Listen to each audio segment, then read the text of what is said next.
So వాళ్ళే ఎక్కువ మంది తెలుగుదేశం నుంచి వైసీపీకి అట్రాక్ట్ అయ్యే అవకాశం ఉంది. సో అవన్నీ లెక్కలేసుకుంటే జగన్ గారికి అడ్వాంటేజ్ ఉండొచ్చు అనేది ఒక అంచనా. సో అందువల్ల పవన్ కళ్యాణ్ గారు ఏం చెప్పినా ఇప్పుడు ఓటు చేయాల్సన్నా కూడా ఈ రకంగా ఓటు చేయాలి, క్రిస్టియన్ ఓట్ బ్యాంక్ని కొంత గండి కొట్టొచ్చేమో అనేది వాళ్ళ ఆశ కావచ్చు. కానీ వాళ్ళకి కూడా తెలుసు కదా, షర్మిల గారికి వచ్చే ఓట్లు ఒకవేళ వేస్తే జగన్ గారికి నష్టం జరుగుతుంది, అది చంద్రబాబు గారికి ఉపయోగం జరుగుతుంది అనుకుంటే వాళ్ళు మాత్రం ఎందుకు వేస్తారు? ఇప్పుడు Congress it is common sense point కదా. ఇప్పుడు కాంగ్రెస్ అధికారంలోకి వచ్చే పరిస్థితి కూడా లేదు కదా. ఎప్పుడైనా ఒక సెంటిమెంట్ ఏంటంటే గెలిచే ఊపుంటే వేయడానికి ఎక్కువ మంది ఇష్టపడుతుంటారు మన మెంటాలిటీ ప్రకారం. ఆ పరిస్థితి లేనప్పుడు ఆవిడకి ఎందుకు వేస్తారు? వేసినా ఆయనకి వ్యతిరేకంగా ఉన్న ఓట్లని ఎందుకు అనుకోవాలి, చంద్రబాబుకి వ్యతిరేకంగా ఉన్న ఓట్లని కూడా అనుకోవాలి. ఇప్పుడు మామూలుగా ఈ 5 సంవత్సరాల్లో, ఈ 400 సంవత్సరాల పైన జగన్ పరిపాలనలో సంక్షేమ పథకాలు చాలా తీసుకొచ్చారు. ఆ సంక్షేమ పథకాల ద్వారా ఓటు బ్యాంకును చాలా స్ట్రాంగ్ చేసుకున్నాడని చెప్పేసి ప్రతిపక్షాలు కూడా అదే మాట చెప్పుకుంటూ వచ్చాయి కదా. ఈ నేపథ్యంలో వైసీపీ ఓటు బ్యాంకు బాగా స్ట్రాంగ్ అయినట్లు లెక్క కదా. ఖచ్చితంగా స్ట్రాంగ్ కాకపోతే ఇవాళ చంద్రబాబు నాయుడు గారు మామూలుగా ఆయన తత్వానికి ఆయన ఒంటరిగా పోటీ చేసి గెలవగలను అనుకుంటే పవన్ కళ్యాణ్ గారికి అవకాశం ఇస్తాడా? వాళ్ళకు 10 సీట్లు, 20 సీట్లు, 30 సీట్లు, వాళ్ళు 60 సీట్లు అడుగుతున్నారు. 40 దగ్గరికి తక్కువ వస్తే వాళ్ళకి ఒప్పుకునే పరిస్థితి లేదు. సో అన్నీ ఇవ్వడానికి ఎందుకు ఇష్టపడుతున్నాడు? నిజంగా గెలిచే పరిస్థితి ఉంటే, నిజంగా జనంలో అంత వ్యతిరేకత ఉంటే ఎవరిని పట్టించుకోకుండా తన మానాన్ని తను పోతాడు. లేదు పవన్ కళ్యాణ్కి కావాలంటే ఒక 5-10 ఇచ్చి సరిపెట్టుకో అంటాడు. కానీ ఈ రోజున పవన్ కళ్యాణ్ చుట్టూ ఈయన తిరుగుతున్నాడు, ఈయన చుట్టూ పవన్ కళ్యాణ్ తిరుగుతున్నాడు. ఎందుకు తిరుగుతున్నారు? చంద్రబాబు గారికి పవన్ కళ్యాణ్ సరెండర్ అయ్యారు. చంద్రబాబు గారికే కాదు, లోకేష్కి కూడా సరెండర్ అయిన సంగతి అర్థమవుతా ఉంది. ఆయన బాధ ఏంటి? తనన్న ఒక్కడిగా ఎమ్మెల్యే గెలవాలేమో, నేను ఒంటరిగా పోటీ చేస్తే గెలవలేమో అనే భయం ఆయనది. ఈయన భయం ఏంటి? ఏదన్నా ఈ పవన్ కళ్యాణ్ అభిమానులు వాళ్ళు ఓట్లు 4 ఓట్లు పడితే మనం అధికారంలోకి రాగలుగుతామో ఆశ ఈయంది, చంద్రబాబు గారిది. అంతే తప్ప జగన్ గారికి ఆ భయం లేదు. ఎస్, నా వాళ్ళు నాకే ఉన్నారు, నేను అందరికీ మేలు చేశాను. పైగా ధైర్యంగా ఏ చీఫ్ మినిస్టర్ చెప్పాడు? నేను మీ అందరికీ మేలు చేశాను అనుకుంటే నాకు మద్దతు ఇవ్వండి అని ఓపెన్గా చెప్పిన ఏకైక చీఫ్ మినిస్టర్ బహుశా భారతదేశంలోని ఈయన ఒక్కడే ఉంటాడు.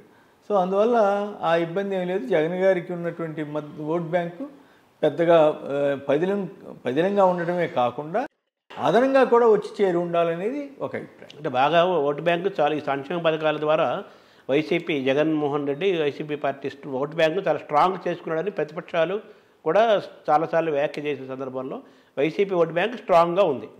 అంతే కదా. తర్వాత ఇప్పుడు అసంతృప్తులు, తర్వాత సీట్లు రాని వాళ్ళు వీళ్ళందరూ కూడా కాంగ్రెస్లోకి వెళ్ళిపోతారు. ఒకప్పుడు కాంగ్రెస్ వాళ్ళే కదా, దీని ద్వారా కాంగ్రెస్ బలపడుతుంది, వైసీపీ బలహీనం అవుతుంది అంటున్నారు కదా. దీన్ని ఎలా చూస్తున్నారు సార్? కాంగ్రెస్లోకి వెళ్ళే వాళ్ళకి ఇప్పుడు వాళ్ళు మామూలుగా అయితే ఎందుకు వెళ్తారండి? అలా తెలీదా? కాకపోతే ఏంటంటే ఏదో ఒక ప్లాట్ఫామ్ అడ్డం పెట్టుకోవడం కోసం ఒకళ్ళిద్దరు, ఇప్పుడు ఆళ్ళ రామకృష్ణారెడ్డి గారు వెళ్ళారు. ఏమవుతుంది? ఇప్పుడు ఎప్పుడైనా సరే ఒక హోదా, ఒక పరపతి ఉన్న చోట ఉన్నప్పుడు ఉన్నటువంటి వాల్యూ ఒక్కసారి వేరే చోటకి వెళితే, అది కూడా అంతగా పలుకుబడి లేని పార్టీలోకి వెళితే ఏమవుతుంది? వాళ్ళు కూడా కనుమరుగవుతారు రాజకీయంగా. అంత తప్పితే పెద్ద వాళ్ళకి కలిసి వచ్చేది ఏమీ ఉండదు. కాకపోతే ఏంటంటే తెలుగుదేశం పత్రిక, ఈనాడు, ఆంధ్రజ్యోతి ఇటువంటి వాటిలో వాళ్ళు ఏ విమర్శ చేసినా జగన్ గారి మీద, లేకపోతే జగన్ గారి ప్రభుత్వం మీద ఏ విమర్శ చేసినా దాన్ని పెద్ద అక్షరాల్లో వేసే అవకాశం ఉంటుంది. అందుకు తప్పితే వీటి వల్ల నష్టమేమీ ఉండదు. ఈ ఎంతమంది చేరతారనేది ఇప్పుడు ఆళ్ళ రామకృష్ణారెడ్డి గారు ముందే డిక్లేర్ చేసినట్టున్నారు. ఆయన వైఎస్ కుటుంబం అన్నాడు తప్ప ఆయనేం చంద్రబాబు గారికి మద్దతు ఇవ్వట్లేదు. పైగా ఓటుకు నోటు కేసులో ఆయన సుప్రీంకోర్టు దాకా వెళ్ళింది ఆయనే. సో ఆ కేసు అట్లాగే ఉంటుందని కూడా చెప్పాడు. 2 కాపు రామచంద్రారెడ్డి గారు రఘువీరారెడ్డి గారిని కలిశారు, కానీ ఇంకా తర్వాత ఏమవుతుంది, ఏమీ డెవలప్మెంట్ ఉన్నట్లేదు. ఇంకెవరు ఎందుకు వెళ్తారు? ఒకవేళ వైసీపీ అంటే లాభం లేదు అనుకున్న వాళ్ళు తెలుగుదేశం వైపు, లేకపోతే జనసేన, తెలుగుదేశం కూడా కాదంటే ఆ మిత్రపక్షమైన జనసేన వైపు అట్రాక్ట్ అవుతారు. అట్లాగే తెలుగుదేశం జనసేన వాళ్ళు ఎవరన్నా ప్రముఖులు ఇక్కడ లాభం లేదనుకుంటే వైసీపీకి వస్తారు. కానీ కాంగ్రెస్లోనూ బీజేపీలోనూ ఎందుకు చేరతారు? కేవలం చంద్రబాబు గారు అనుమతి తీసుకుని ఆ 4 రాజ్యసభ సభ్యులు బీజేపీలో చేరారు తప్పితే ఎవరైనా చేరతారా? వాళ్ళు కేవలం తెలుగుదేశం ఏజెంట్లుగానే బీజేపీలో ఉన్నారు తప్పితే వాళ్ళేమీ బీజేపీ కాదు, పాడు కాదు కదా. బీజేపీ వాళ్ళు అయితే కాంగ్రెస్లో చేరుతున్న షర్మిలకి వాళ్ళు విమానం ఎందుకు సమకూరుస్తారు? సో ఇవన్నీ బహుశా ఆంధ్రప్రదేశ్లో జరుగుతున్నంత అనైతిక రాజకీయాలు బహుశా దేశంలో ఇంకెక్కడ జరగట్లేదు అనిపిస్తుంది. అంటే ఏ పార్టీ అయితే అధికారంలోకి వస్తుందో వస్తుందో ఒక నమ్మకం ఉంటుందో జనరల్గా ఆ పార్టీ వైపే ఆకర్షణకు అవుతారు. కానీ అట్లా ఉండదు. సీటు ఇప్పుడు రాజకీయ నాయకులకి ఏంటంటే ఒక కోరిక ఉంటుంది బలీయంగా, అసలు ఖర్చు వేయటం అంటారు అనమాట. ఆ సీట్ రిజర్వ్ చేసుకోవడం అనమాట. గెలిచినా ఓడినా ఆ నియోజకవర్గంలో నాది, చిన్న పార్టీయా పెద్ద పార్టీ అని కూడా చూడడం. గమనిస్తే ఇవి ఉంటాయి కదా, ఏమంటాము కార్డ్స్, నేమ్ కార్డ్స్ ఉంటాయి కదా, ఆ కార్డ్స్ మీద కంటెస్టెడ్ ఎమ్మెల్యే క్యాండిడేట్ అని రాదు. అది కూడా అదొక ఆనందం. ఎగ్జామ్కి అప్లై ఫెయిల్ అయిపోయినా కానీ అప్లై. అట్లాగే అదేంటంటే ఇప్పుడు సపోజ్ టీడీపీ తరఫున పోటీ చేశాయండి, ఓడిపోయినా కూడా ఇంకెవడు రావడానికి వీల్లేదు అక్కడికి. ఆ పార్టీ మీద ఆ నియోజకవర్గంలో అతనే పెత్తనం ఉంటుంది. అట్లాగే వైసీపీ తరఫున ఎవరైనా పోటీ చేశారని గెలిచినా ఓడినా అతనే బాధ్యుడిగా కొన్నేళ్ల పాటు కొనసాగుతారు, అన్లెస్ మారిస్తే తప్ప. ఇప్పుడు మారుస్తున్నారు కదా, వాళ్ళు మారుస్తారు వీళ్ళు మారుస్తారు. వైసీపీ నియోజకవర్గాలు మార్చుకుంటున్నారు కొంత అక్కడ ఉన్నటువంటి లోకల్ సిచ్యువేషను, సర్వేలు ఇటువంటి ఆధారంగా. అది సహజంగా ఏ రాజకీయ పార్టీ అయినా చేస్తుంది. ఆ మాటకు వస్తే ఇప్పుడు చంద్రబాబు నాయుడు గారు ఏంటంటే ఉచ్చనీచాలు లేకుండా విమర్శలు చేస్తుంటాడు. అది తనకు వస్తుందనే సంగతి కూడా మర్చిపోయి ఎదుటివాడి మీద బురదేస్తుంటాడు. ఉదాహరణకి ఆయన 78లో చంద్రగిరి నుంచి గెలిచాడు, 83లో చంద్రగిరిలో ఓడిపోయాడు. మరి తర్వాత ఎందుకు 89కి కుప్పం వెళ్ళిపోయాడు? 85లో పోటీ చేయలేదు, 89లో ఎందుకు కుప్పం వెళ్ళిపోయాడు? మరి అట్లా వెళ్ళొచ్చా? ఆయన చెప్పే తీరి ప్రకారం ఆయన సొంత ఊరు ఉంది చంద్రగిరి నియోజకవర్గంలో, మరి అక్కడ పోటీ చేయకుండా కుప్పానికి ఎందుకు వెళ్ళాడు? నియోజకవర్గం మారాడు. మరి బదిలీ అయినట్లే కదా. గంటా శ్రీనివాసరావు 4 నియోజకవర్గాలు మారాడు, ఆనం రామనాయుడు 4 నియోజకవర్గాలు మారారు. ఇలా ఒకళ్ళు కాదు చాలామంది. ఇప్పుడు కోడెల శివప్రసాదరావు గారు మారారు కదా. సో అవన్నీ వాళ్ళు తప్పు చేసినట్ల లెక్క వస్తే ఇప్పుడు ఎందుకు ఈయనే మార్చాడు కదా. పాయికరావుపేట నుంచి కొవ్వూరు అనితని తీసుకొచ్చి కొవ్వూరులో జవహర్ని తీసుకొచ్చి తిరువూరులో ఉన్న స్వామిదాస్కి టికెట్ ఇవ్వకుండా ఎగ్గొట్టి ఇవన్నీ చేశాడు కదా. మరి వాటిని ఏమంటారు? సో అవి కూడా ట్రాన్స్ఫర్సే కదా. కాకపోతే ఏంటంటే పిచ్చితనం అంతే. జనాన్ని ఏదో రకంగా మోసం చేయాలి, మాయ చేయాలనే తాపత్రయం తప్ప ఒక విధానం, ఒక నైతికత ఇవేమి ఆలోచించి చేయట్లేదు అనేది అర్థం. షర్మిల వల్ల వైసీపీకి వచ్చే ఎటువంటి నష్టము లేదంటారు. ఫస్ట్ ఎటువంటి నష్టం అంటే ఇట్స్ ఆల్ డిపెండ్స్. నష్టం అంటే ఏదన్నా ఇప్పుడు ఆళ్ళ రామకృష్ణారెడ్డి చేరాడు అనుకోండి, ఆ మేరకు కొద్దిగా ఆయన జగన్ గారు అభిమానే కదా మొన్నటిదాకా. అట్లా కొద్దిమంది అయితే వాళ్ళకి కూడా పరపతి తగ్గిపోద్ది, వాళ్ళు ఇన్ఫ్లుయెన్స్ చేసే పరిస్థితి తగ్గిపోతుంది సహజంగానే. అటువంటిప్పుడు కొద్దిగా 0.25% ఏదన్నా తేడా ఉంటుంది తప్ప అంతమీ దానివల్ల ఆయనకి గెలుపోవటంని నిర్దేశించేంత పరిస్థితి ఉంటుందని నేను అనుకోను. అంటే ఈ జగన్ని టార్గెట్ చేస్తూ షర్మిల మాట్లాడుతుంది, అది దాని ప్రభావం ఏ విధంగా ఉంటుంది అనుకుంటున్నారు సార్ మీరు?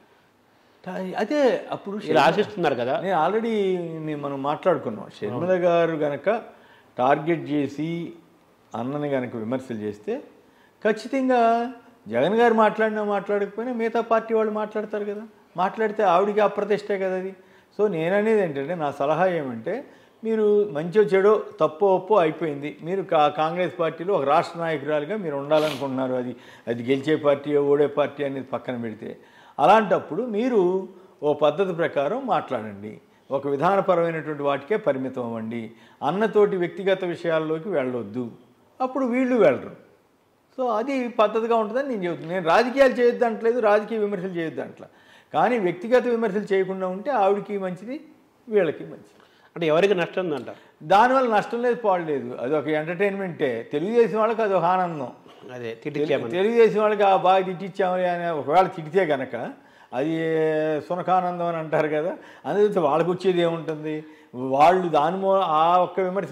నేను ఒకటి చెబుతానండి, 5 ఏళ్ల తర్వాత జరుగుతున్న ఎలక్షన్లో, 5 ఏళ్ళు కంప్లీట్ అవుతున్న ఎలక్షన్లో జగన్ గారికి అనుకూలంగా ఉన్న వాళ్ళు ఎవడు మారండి. సమస్య లేదు. షర్మిల గారి కోసమో, పవన్ కళ్యాణ్ గారి కోసమో, లేకపోతే చంద్రబాబు గారి కోసం మారరు. అట్లాగే చంద్రబాబు గారి పట్ల అనుకూలంగా ఉన్న వాళ్ళు కూడా మారతారని నేను అనుకోవట్లా. ఎక్కువ మంది మారేవాళ్ళైతే ఈ పాడి మారిపోయి ఉంటారు, అటైనా ఇటైనా. కాబట్టి షర్మిల గారు వచ్చి కొత్తగా మార్పులు చేసేది ఏమి ఉండదనేది నా. ఇప్పుడు రాజశేఖర రెడ్డి కొడుకుగా జగన్మోహన్ రెడ్డిని ఆయన పట్టం కట్టారు, ప్రజలు బాగా ఆయన ఓన్ చేసుకున్నారు, ముఖ్యమంత్రి కూడా అయ్యాడు, పార్టీ స్ట్రాంగ్ అయింది. అలాగే రాజశేఖర రెడ్డి కూతురుగా షర్మిలకి ఏమన్నా అది పనిచేస్తుంటారు అది? అంటే రాజకీయాల్లో జనరల్గా ఒకళ్ళకి వచ్చిన తర్వాత రెండో వారికి ఆ ఛాన్స్ రావాలంటే ఆల్టర్నేటివ్ పార్టీగా డెవలప్ అయితే తప్ప అవకాశం ఉండదు. సపోజ్ ఇప్పుడు తెలుగుదేశం తెలుగుదేశాన్ని కనుక పూర్తిగా ఫినిష్ చేసి షర్మిల గారు ఆవిడ ఆల్టర్నేటివ్గా తయారయ్యారనుకోండి, అప్పుడు ఎప్పటికైనా అట్లా నేను ఆల్టర్నేటివ్గా ఉన్నానని ఒక ఇచ్చే అవకాశం ఉంది. అడుగుడిపోయిన పార్టీలో చేరి ఆల్టర్నేటివ్ ఎట్లా అవుతారు? కాంగ్రెస్ పార్టీ అనేది అడుగుడిపోయిన పార్టీ. ఆవిడ ఆ కంతలన్నీ బుక్ చేసరికే టైం 3 నెలల టైము. 3 నెలల్లో ఆవిడ ఏం కంతలు పుడుతుంది? పైగా నాకు ఇప్పుడు ఆ ఓటుది కూడా నాకు డౌట్ ఉంది. మరి if I'm wrong I'm sorry, నా ఉద్దేశం వేరే కాదు. ఆవిడ ఇక్కడ తెలంగాణలో తిరుగుతున్నప్పుడు, టూర్ చేస్తున్నప్పుడు కానీ, ఇక్కడ రాజకీయాలు చేస్తున్నప్పుడు తెలంగాణలో ఓటు నమోదు చేసుకుంటారు కదా హైదరాబాద్లో. ఇప్పుడు వెళ్ళి అక్కడ అసెంబ్లీకి ఎట్లా చేయగలుగుతారని నాకు సందేహం. ఇప్పుడు ఆవిడ ఓటు ఎక్కడ ఉన్నట్టు సార్? ఓటు ఇక్కడే ఉందని మరి మీరు చెప్పాలి. ఇక్కడ ఉందా? ఇక్కడ ఓటేసారా కింద సార్? నాకు గుర్తు రావట్లేదు. ఒకవేళ ఇక్కడ ఓటేసి ఉంటే అక్కడ అక్కడ పోటీ చేయడానికి కూడా ఎంతవరకు సమర్థిస్తారో తెలియదు నాకు. ఎందుకంటే మొన్న మధ్య సీఈఓ వాళ్ళు వచ్చినప్పుడు ఏం చెప్పారు? 6 నెలలు నివాసం ఉండాలని కనీసం ఏదో చెప్పారు.